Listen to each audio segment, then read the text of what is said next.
आज मुझे कहीं भीतर तक गुदगुदी हुई थी। वैसे तो बात झुंझलाने लायक थी, परंतु मैं खुशी से विभोर हो उठी थी। मेरा 7 वर्षीय बेटा रोहित धूल पसीने से सराबोर तूफानी गति से कमरे के भीतर आया। गंदे पैरों से साफ सुथरी चादर बिछे पलंग पर 2-4 बार कूदा, फिर पलंग से ही उस कुर्सी के हत्थे पर कूदा जिस पर मैं बैठी थी। हत्थे से वह मेरी गोद में लुढ़क गया और मचल मचल कर अपने धूल पसीने से मेरी साफ सुथरी रेशमी साड़ी को सराबोर कर दिया। 2-4 मिनट मुझसे लिपट चिपट कर ममता की सुरक्षा से आश्वस्त हो फ्रिज की ओर लंबी कूद लगाई। एक बोतल निकालकर गटागट पानी पिया, फिर जिस गति से आया था उसी गति से वापस बाहर खेलने के लिए निकल गया। रोहित की उस हुड़दंगी हरकत के बावजूद मैं खुश इसलिए हुई क्योंकि ऐसी हरकत ने उसका बचपना लौट आने का दृढ़ संकेत दिया था। मेरी यह बात शायद अटपटी या मूर्खतापूर्ण न लगे, क्योंकि किसी बच्चे का बचपना लौटने का भला क्या मतलब है? बच्चा है तो बचपना तो होगा ही। बिल्कुल ठीक बात है। रोहित में भी बचपना था। शुरू के 4 साल तक तो उसका बचपना ऐसा मोहक था कि सूरदास के शाम का चित्रण भी मुझे फीका लगता था। एक बर्फी के टुकड़े या टॉफी के लिए ठुमक ठुमक कर जब भी वह अपने मासूम करतब दिखाता, तो बरबस ही रसखान की छछिया भरी छाछ पे नाच नचावे वाली पंक्तियां याद आ जाती थी। उसकी संगीतमय लयदार तुतलाती बोली पर मैं यशोदा मैया की तरह बली बली जाती थी। लेकिन ऐसा बस 4 सालों तक ही हुआ। उसके बाद अचानक उसका बचपना कम होता गया और वह मुरझा सा गया। उसके मुरझाने का जिम्मेदार अन्य कोई नहीं बल्कि मैं ही थी, उसकी माँ। किसी भी माँ की तरह मैंने सपने में भी नहीं चाहा था कि मेरी कोख का फूल असमय मुरझाए, बल्कि मेरी कल्पना का फूल तो कुछ ज्यादा ही खिला खिला, रंगीन, स्वस्थ, प्यारा व मनमोहक था। शायद कल्पना की यह ज्यादती ही मेरी शत्रु बन गई, मेरे रोहित के बचपने के लिए घातक बन गई। रोहित के 4 साल का होने तक मैं सचमुच एक खुशहाल माँ रही। मैंने जो भी कल्पनाएं की थीं, वे मानो किसी जादू की बदौलत पूरी होती गईं। बल्कि कल्पना की जो ज्यादती की थी वह भी पूरी होती गई। मैंने चाहा था कि पहला पहला मेरा लड़का हो। वही हुआ। वह किसी मॉडल बेबी की तरह घुंघराले बालों वाला, तंदुरुस्त, गोरा व चमकदार हो। रोहित वैसा ही पनपा। मेरी कल्पना के मुताबिक ही उसने 2-3 शिशु सौंदर्य प्रतियोगिताएं जीती।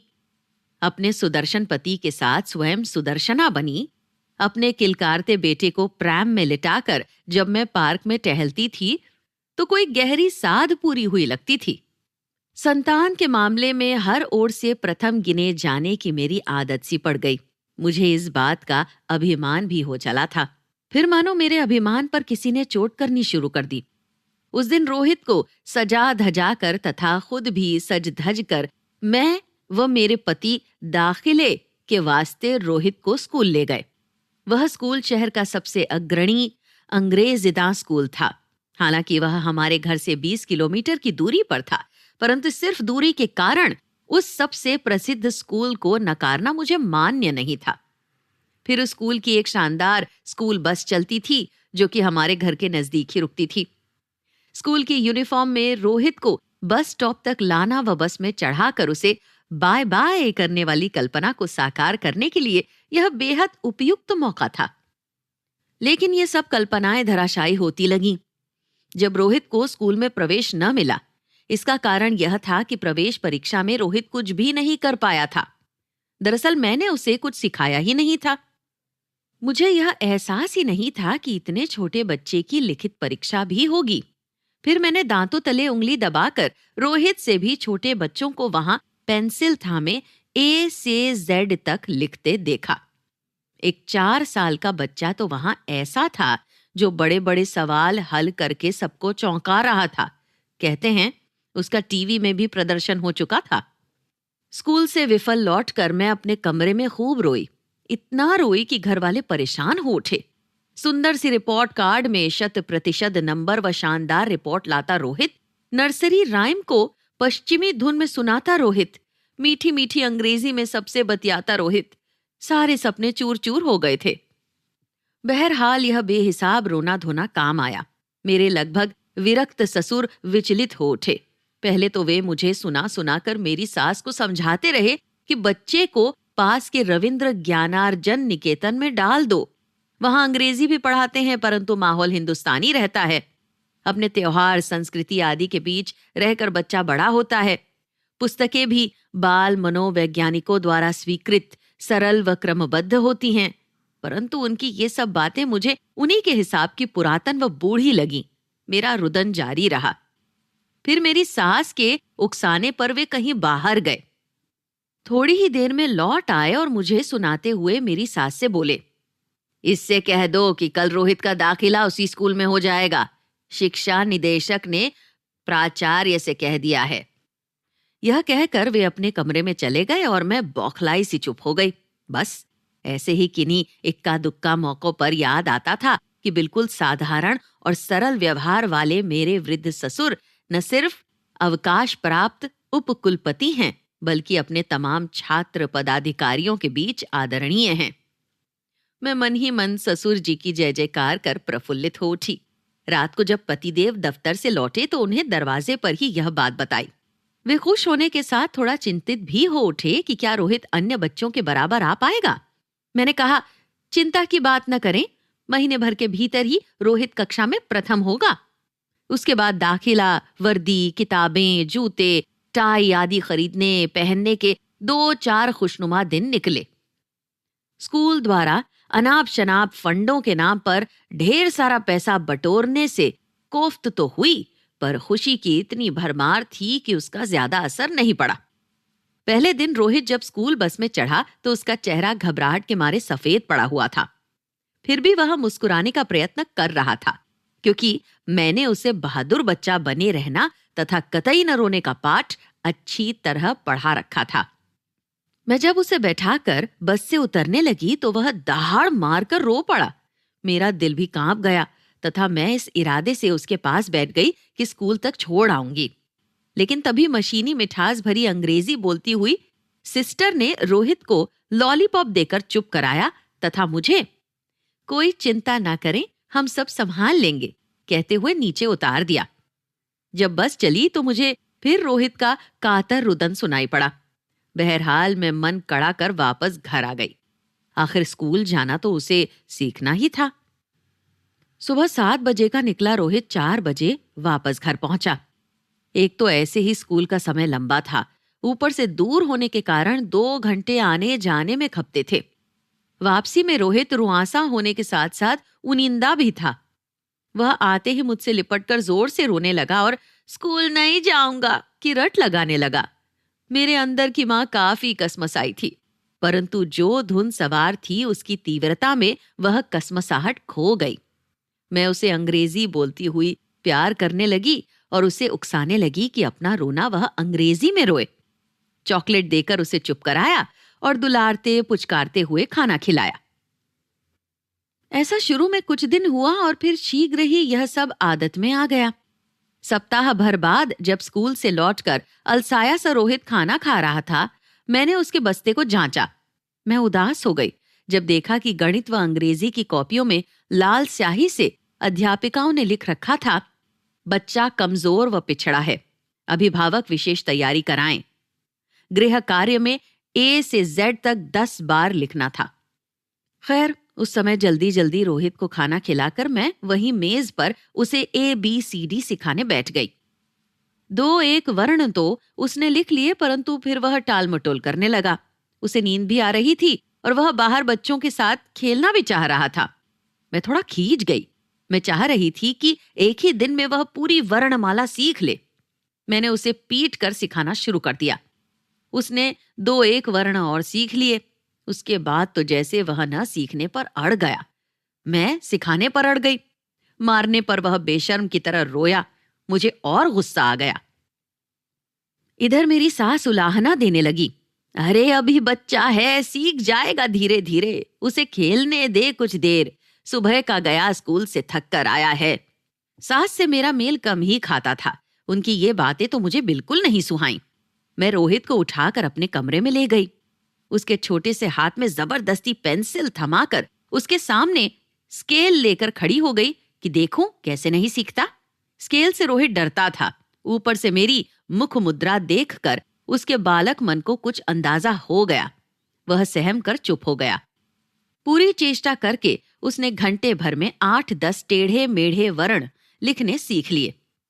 मैंने खुश होकर उसे प्यार किया। वह भी एक थकी हुई बचकानी हंसी हंसा। फिर जल्दी ही वह सो गया। इस तरह से रोहित से बचपना छीनने की शुरुआत हुई। मैंने रोहित के पीछे पड़कर रोज उसे पढ़ाना लिखाना शुरू कर दिया। सुबह उठते ही उसे स्कूल जाने के लिए तैयार करती थी। तैयार करते करते भी उससे कुछ पूछती बताती रहती थी। वह भी मशीनी तौर पर बताए और याद किए जाता था।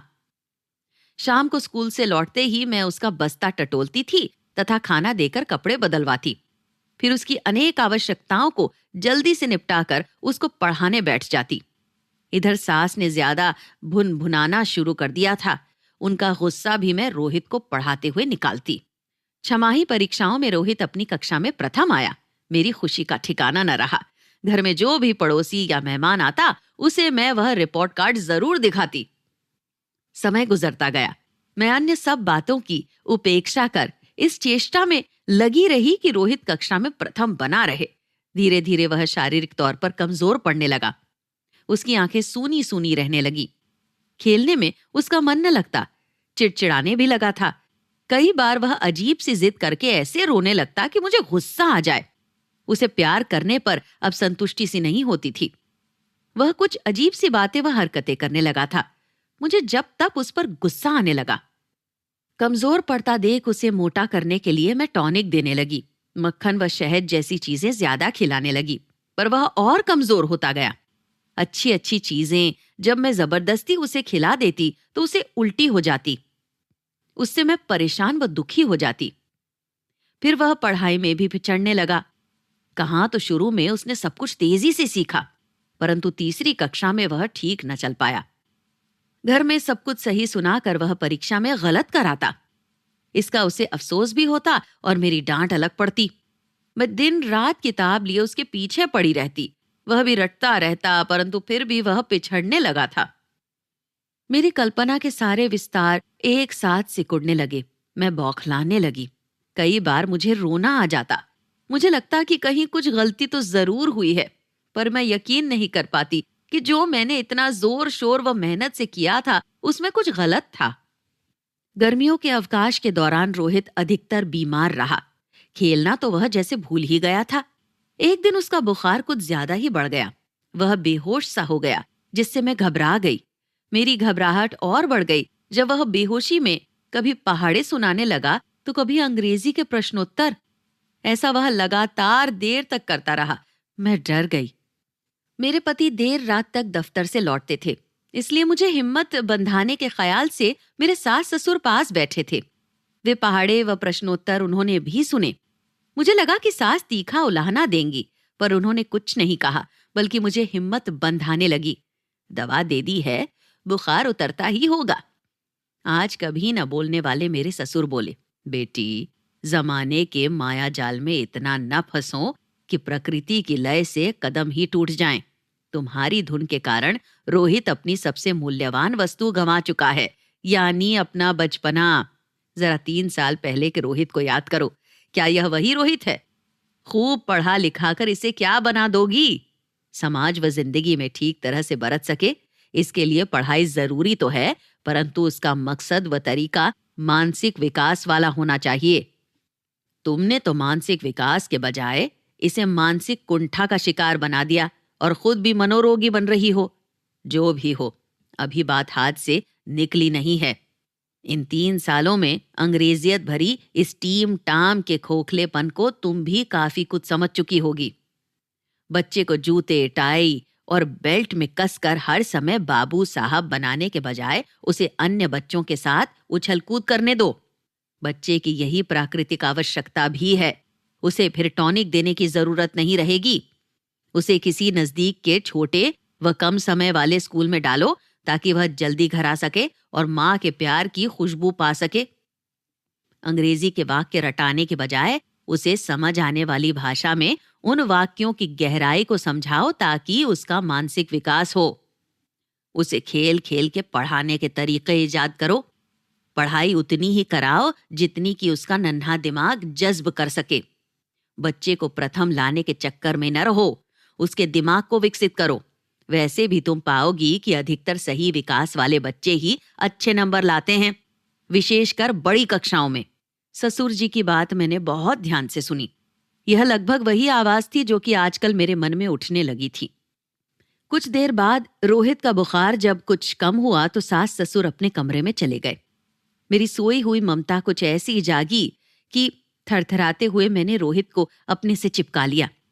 रोहित क्षण भर को नींद से जगा और कुछ अविश्वास से मुझे देखा। फिर मां कहता हुआ मुझसे कसकर लिपटकर सो गया।